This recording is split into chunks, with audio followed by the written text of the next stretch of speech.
What is the importance of family bonding? I mean, is it important? And if it is, how do we do it? Do you know? Because I know. Let's talk about it. Mended light.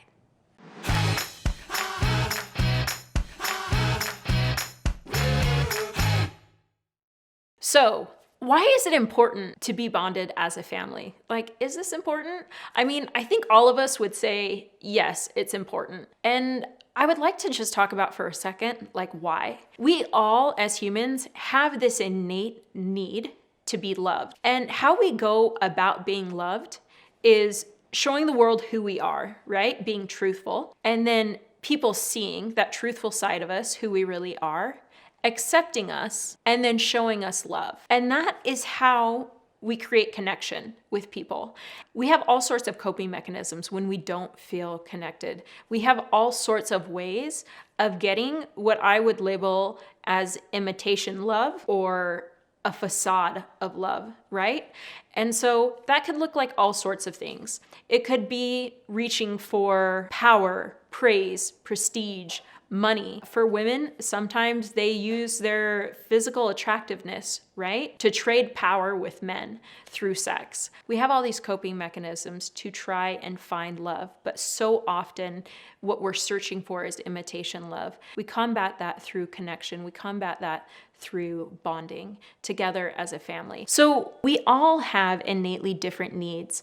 You might call it personality types. You might call it nature versus nurture. Whatever it is, as a family, we all have innately different needs. I know this was such a challenge in my own family. And this journey for me, seeking to understand everybody's different needs so that we could seek to meet those needs so that we could be connected and bonded as a family, right? Like, how do you even do this? We have 5 kids, right? So 2 parents, 5 kids, 7 different people, drastically different personalities, drastically different needs. How do you live in one house and meet everybody's needs, right? And so often as the mother, you're sacrificing your needs to meet other people's, maybe even their wants, right? And so understanding that we have drastically different needs and then seeking to understand what those needs are. You can do this through Myers-Briggs, through the Colors program. In our therapeutic offices, we have a specific personality program that we've put together, and we teach about those things, right? And so I'd like to talk a little bit about that journey for me and what that looked like as a parent.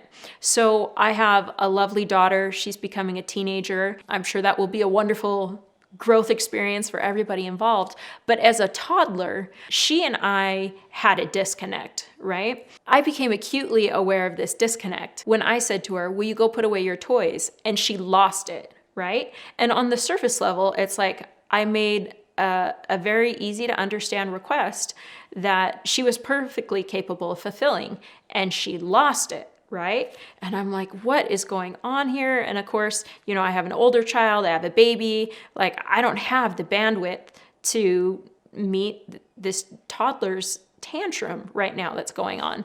And so her dad walks in and says to her, hey, will you please go put away your toys? And she goes, okay, daddy. And I was like, what just happened here? And that is where I was like, okay, all things, you know, being equal and aside, there is something different about my relationship with my oldest daughter and her dad's relationship with our oldest daughter. And I set out on a mission to figure out what the hell was going on because it was only going to get worse from there. And that was really a catalyst for change. I became aware of the acutely different needs that we each have. And as I dived into personality types and understanding the needs with each personality type, I saw some really strong personality similarities between my mom and my daughter, right? And then there's me sandwiched in between. And I have a drastically different personality with drastically different needs. So that's not triggering at all. Raising a daughter that's a lot like your mom who doesn't understand you.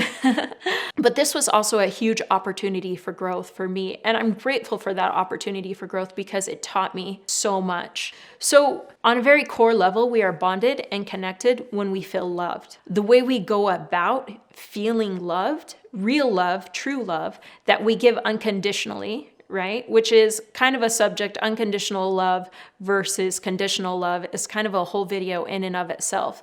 But when we show people who we really are, warts and all, and then we're seen and we're accepted and people still show us love, that's how we get that true love. That's how we get that real love. And recognizing that we have drastically different needs and being willing to meet someone else's needs that are different than our own. But then we also need that in return, right? We need our needs met, even if they're drastically different than other people. That's how we feel bonded and we feel connected. And there's so many dynamics that play into each other that you need to give yourself patience and understanding as you start applying these tools that we teach here at this channel, because it's hard to do something that you've never seen, right? And it's hard to model behavior that you didn't even know was an option, because that's not the way things were in the house you grew up in. That wasn't the example that was set for you. So be patient, be kind, be loving, be understanding.